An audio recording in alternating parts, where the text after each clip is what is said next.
Hola a todos, una vez más, Sintiendo Turquía. Hoy quiero hablarles del Ramadán, y qué mejor manera de hacerlo que visitando un bazar de Ramadán.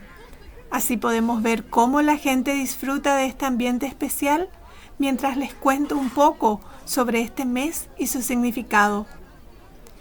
Estamos en el barrio de Kayashehir, que forma parte del distrito de Başakşehir aquí en Estambul. Este lugar es conocido por tener una comunidad muy internacional. En esta zona viven muchas familias que vienen de diferentes partes del mundo, especialmente de países árabes, pero también de Indonesia, Kazajistán, Uzbekistán y Chechenia, entre otros. Además, Kayashehir es famoso por sus grandes complejos residenciales modernos, muchos de ellos considerados de lujo. También es un barrio conocido por ser mayormente conservador, lo que hace que, durante el Ramadán, el ambiente sea aún más especial. Las calles se llenan de vida, las familias salen a pasear después del iftar y los bazares como este se convierten en puntos de encuentro para disfrutar, comer y compartir en comunidad. El Ramadán es el 9º mes del calendario islámico y es considerado uno de los periodos más sagrados para los musulmanes. Durante este mes, los creyentes conmemoran la revelación del Corán al profeta Mahoma, un evento central en la fe islámica. Es un tiempo dedicado a la reflexión espiritual, la oración, la caridad y la autodisciplina. Uno de los 5 pilares del Islam es precisamente el ayuno durante este mes. El ayuno consiste en abstenerse de alimentos, bebidas, fumar y relaciones sexuales desde el amanecer hasta el atardecer. Sin embargo, es importante subrayar que el cumplimiento del ayuno no es obligatorio para todos. Es un acto voluntario de fe. Esto significa que quienes no pueden o deciden no ayunar por razones de salud, edad, embarazo o menstruación son igualmente respetados dentro de la comunidad. El propósito del ayuno no es solo abstenerse de comida y bebida, sino desarrollar la paciencia, la humildad y la empatía por los menos favorecidos, así como fortalecer la conexión con Dios. Por eso, durante el Ramadán, el comportamiento ético, la generosidad y las buenas acciones son especialmente valoradas. ¿Cómo se vive en Turquía el Ramadán? Aunque Turquía es un país secular por ley, su población es mayormente musulmana. Se estima que aproximadamente un 50% son practicantes, pero cuando llega el Ramadán, alrededor del 70% de la población cumple con el ayuno. Esto muestra que, más allá de la práctica diaria, existe un sentimiento cultural y espiritual profundo en este mes. A diferencia de la mayoría de los países árabes, en Turquía los cafés y restaurantes permanecen abiertos durante todo el día, no solo para turistas, sino también para cualquier persona local que no ayune por decisión propia o por algún impedimento. La vida cotidiana no se detiene. Trabajos, escuelas y rutina continúan normalmente durante todo este mes. Entonces nos preguntamos, ¿quiénes no están obligados a ayunar? El ayuno no es impuesto a mujeres embarazadas, mujeres que están amamantando, mujeres durante su periodo menstrual, niños y enfermos. Tampoco está mal visto que alguien intente ayunar y si a las pocas horas tiene migraña o le baja el azúcar, decida romper el ayuno. Nadie debería sentirse mal o enfermo por hacerlo. Una vez más, es un acto de fe personal. Muchos niños comienzan poco a poco por enseñanzas dentro del hogar. A veces ayunan solo un par de horas al día para sentirse parte de este mes tan especial. La idea central del ayuno es aprender humildad, sentirse igual a los demás y meditar sobre lo que sienten las personas menos favorecidas al pasar hambre y sed. El horario del ayuno se mide según la salida y la puesta del sol. Por eso, en cada país y ciudad puede variar desde minutos hasta horas. Como el calendario islámico es lunar, cada año la fecha del Ramadán se adelanta aproximadamente 10 días.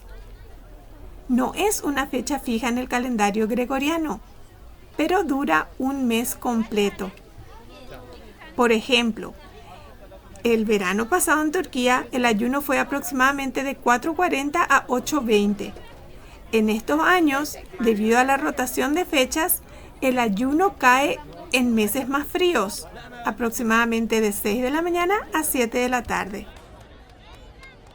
En países del norte de Europa, algunos musulmanes pueden ayunar hasta 22 horas al día. Bye bye. El desayuno antes del amanecer se llama sahur. Tradicionalmente, la madre prepara un desayuno abundante y despierta a la familia. Se sientan a comer y beben mucha agua para sostener el día. El inicio del ayuno lo marca el ezán, que es el llamado a la oración. Desde ese momento no se puede consumir ningún sólido ni líquidos. El ayuno se rompe con el iftar, que es la cena de ruptura del ayuno. También esperando el ezán, que es la llamada a la oración. Luego se tiene el resto de la noche para hidratarse y prepararse para el día siguiente. En algunos barrios tradicionales de Estambul y en pueblos de Turquía, el Ramadán tiene un sonido muy especial, que son los tambores del sahur. Aproximadamente 30 a 60 minutos antes del ezán, los tamborileros recorren las calles despertando a la gente. Como muestra de agradecimiento, las familias les dan dinero, especialmente al finalizar el Ramadán y durante el Bayram. Hoy, esta tradición ocurre principalmente en barrios más tradicionales, ya que muchas personas viven en edificios altos. Al finalizar el mes de Ramadán, los musulmanes celebran el Ramadán Bayram, que es la fiesta de la ruptura del ayuno, también conocido en árabe como el Eid al-Fitr. Esta celebración dura 3 días y está marcada por la alegría, gratitud y los encuentros familiares. Se podría comparar el Ramadán con la Cuaresma y el Ramadán Bayram con la Pascua, en la forma de celebración. Durante el Bayram, las familias visitan a amigos y parientes, intercambian regalos y preparan comidas especiales. También es tradicional dar el sadaka, una donación a los más necesitados, para que todos puedan celebrar y compartir la festividad. En muchos aspectos se puede comparar con la Pascua cristiana. Al igual que la Pascua tiene la Cuaresma como periodos de preparación, seguido de la celebración con rituales y visitas familiares. El Ramazán Bayram tiene el Ramadán como preparación espiritual y concluye con 3 días de celebración familiar y comunitaria. La diferencia principal es que en la Cuaresma se incluyen abstinencias y penitencias, mientras que en el Ramadán el enfoque está en el ayuno diario, la disciplina personal y la empatía por quienes tienen menos. Durante el Bayram, los niños salen a tocar las puertas de los vecinos para recibir dulces y caramelos. Puede recordar un poco a Halloween, pero es mucho más antigua y significativa. Se visten con su mejor ropa, muchas veces estrenando nuevas prendas, y recorren el vecindario llenos de entusiasmo. Además, durante el Bayram, las familias visitan primero a los mayores, generalmente a los abuelos y luego otros parientes. Y los mayores suelen dar dinero a los niños como regalo de Bayram. Es un gesto tradicional que simboliza cariño, bendición y buenos deseos tras completar el mes de ayuno. Aprovechando esta vista, este momento y este mes, quiero también explicarles algo que muchas veces se entiende mal. ¿Qué es realmente el Islam? ¿Cómo se divide y cómo se vive en países como Turquía? Primero, el Islam es una religión monoteísta, es decir, cree en un solo Dios. Los musulmanes siguen las enseñanzas del profeta Mahoma, en español, Mohammed en árabe, y consideran el Corán como su libro sagrado. Algo súper importante para entender todo esto es qué significa cuando decimos que el Islam cree en el Dios abrahámico. Cuando hablamos de religiones abrahámicas, nos referimos a aquellas que reconocen a Abraham como una figura central en su origen espiritual. Estas religiones son el judaísmo, el cristianismo y el islam. Las tres creen en el mismo Dios único, creador del universo. No son dioses diferentes, sino el mismo Dios entendido a través de tradiciones distintas. Según la tradición bíblica y también la islámica, Abraham tuvo dos hijos importantes: Isaac, hijo de su esposa Sara, e Ismael, hijo de Agar, que era la sirvienta de Sara. Como han de conocer la historia muchos, Sara no podía tener hijos, pero querían tener un hijo, entonces le pidieron a la criada que sea la madre del hijo de Abraham, pero un poco después Sara pudo embarazarse. En la tradición judía y cristiana, la línea espiritual principal desciende de Isaac. De Isaac nace Jacob y de ahí el pueblo de Israel. El cristianismo surge dentro del judaísmo siglos después y reconoce a Jesús como el Mesías. En la tradición islámica, en cambio, se considera que la línea espiritual árabe desciende de Ismael, el hijo mayor de Abraham. El Islam reconoce tanto a Isaac como a Ismael como hijos legítimos de Abraham, pero sitúa a Ismael como antepasado de muchos pueblos árabes y como parte del linaje que culmina con el profeta Mohammed. Entonces, cuando se dice que son religiones hermanas, es porque literalmente comparten el mismo patriarca espiritual. La gran diferencia teológica viene después. El judaísmo no reconoce a Jesús como Mesías. El cristianismo reconoce a Jesús como Hijo de Dios. Y el Islam reconoce a Jesús como un profeta muy importante. Lo respetan al igual que a María, su madre, que es nombrada varias veces en el Corán, pero no como Hijo de Dios, sino que como profeta, y consideran a Mohammed el último profeta. Pero el punto de partida es el mismo: un solo Dios, la figura de Abraham y una tradición monoteísta compartida. Por eso, aunque culturalmente parecen muy distintas, en su raíz histórica y espiritual están profundamente conectadas. El Islam se basa en 5 pilares fundamentales: la declaración de fe, la oración diaria, la caridad, el ayuno durante Ramadán y la peregrinación a la Meca al menos una vez en la vida, de ser posible.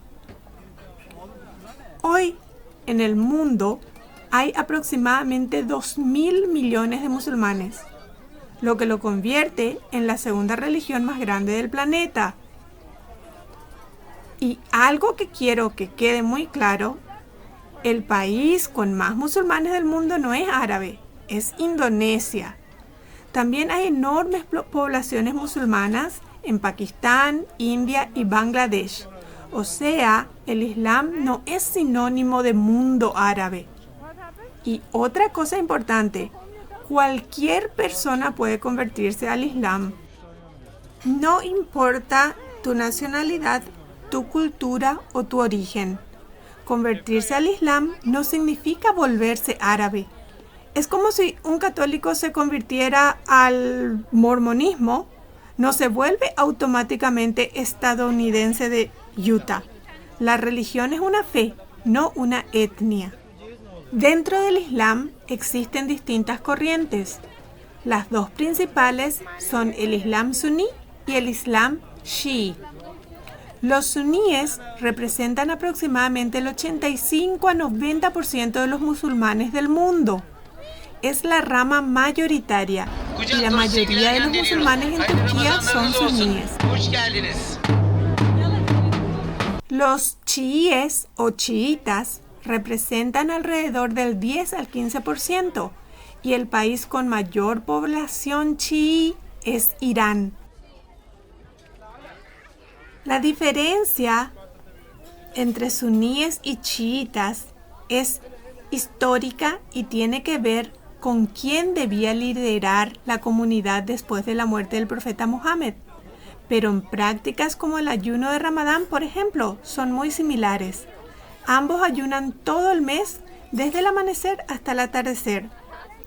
Dentro del mundo suní también existe el sufismo, que es una dimensión mística y espiritual del Islam. En Turquía es muy conocido por la tradición asociada a Rumi, también llamado Mevlana, y los famosos debriches giradores. El sufismo no es otra religión, sino una forma más espiritual y contemplativa de vivir el Islam. En Turquía también existe una comunidad importante llamada alevismo.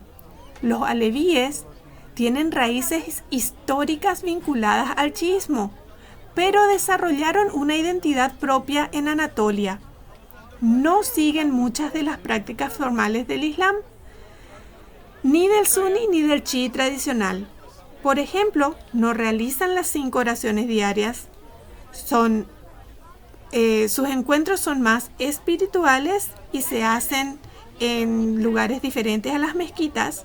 No son consideradas obligatorias ni el uso del velo ni la práctica del ayuno en Ramadán. En lugar de eso, ayunan 10 días en el mes de Muharrem con un significado distinto. Su enfoque está mucho más en la ética, la espiritualidad interior y los valores humanos que en el cumplimiento externo de rituales. Culturalmente, algunas personas lo comparan con ciertas denominaciones cristianas más flexibles en relación a normas externas, pero siempre entendiendo que el alevismo es una tradición propia, no simplemente una versión menos estricta. Y ahora algo clave para entender Turquía. Turquía es un país, como ya les había dicho, con mayoría musulmana en su población, pero no es un estado religioso. Es oficialmente un estado laico desde la época en que se convirtió en república. Eso significa que las leyes no están basadas formalmente en la religión. Por eso, aquí existe la libertad de usar velo o no usarlo. Hay mujeres que lo llevan por convicción religiosa y otras que no lo llevan, y ambas opciones son legales y respetadas. Por ejemplo, muchas mujeres usan el velo únicamente a la hora de hacer su oración, pero no en su día a día. En Turquía y en otros países donde muchas musulmanas no se cubren el cabello, la fe se lleva en el alma y en los actos diarios, no necesariamente en la vestimenta. Esto es similar a la religión cristiana, porque las personas llevan a Dios en el corazón. La mayoría no vive según las enseñanzas de la Biblia al pie de la letra, sino que de la manera que les resulta más práctica. En el Islam no se permite vivir según criterios personales que contradigan la fe. Pero el uso del velo o no usarlo es una decisión personal y nadie puede obligar a alguien a hacerlo, especialmente en Turquía, que es un país con leyes seculares y libertad para elegir cómo vivir la propia fe. De nuevo, esto también aclara la diferencia con la burka o los velos que cubren completamente a la mujer. Eso no es un mandato del Islam, ni mucho menos está impuesto por la religión, sino que en algunos casos es el resultado de hombres que abusan de su poder político para controlar a su pueblo. Lo mismo ocurre con el ayuno.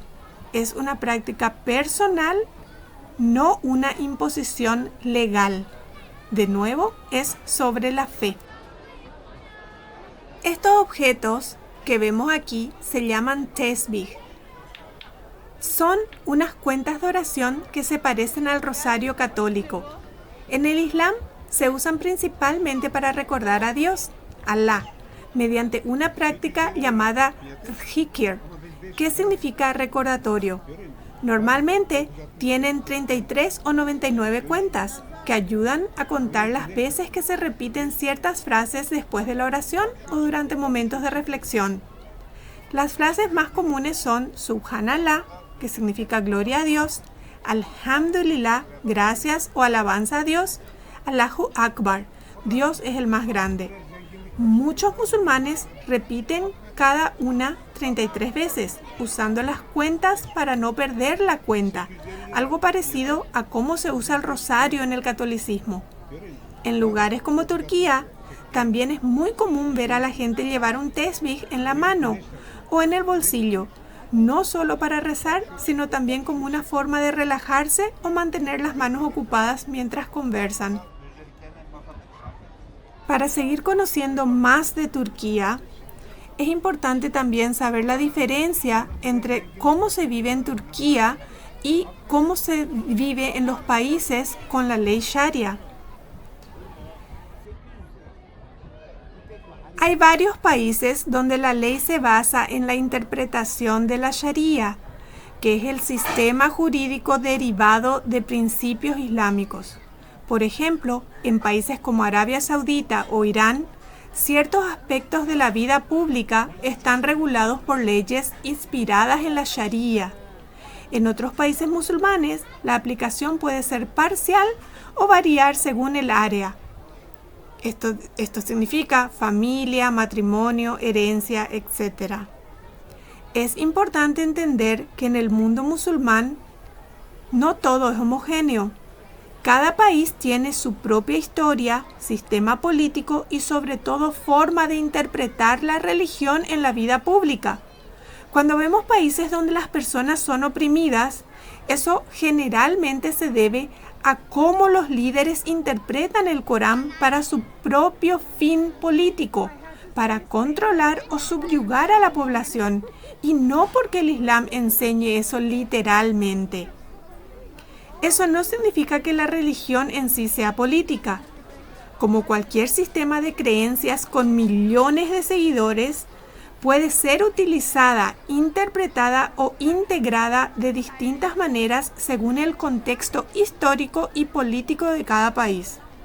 Lo mismo ha ocurrido en Europa durante siglos, donde la Iglesia y el Estado estaban completamente unidos y las interpretaciones religiosas influían directamente en las leyes. No es algo exclusivo de una religión, sino un fenómeno histórico bastante común cuando fe y poder institucional se mezclan. Por eso es tan importante separar conceptos. Una cosa es la fe personal de millones de personas y otra cosa es cómo determinados gobiernos integran la religión dentro de su estructura política. Y es por eso que cuando hablamos de Islam, no estamos hablando de una única forma de vivir, ni de una sola cultura, ni de un solo sistema político. Estamos hablando de una religión global diversa con múltiples interpretaciones culturales y formas de práctica. Espero que con este paseo y este relato hayan podido entender un poco cómo es Turquía en relación con el Islam, cómo se vive el Ramadán y por qué se siente de esta manera. Gracias por acompañarme en este paseo y nos vemos la semana que viene para seguir sintiendo Turquía siempre sin filtros. Adiós.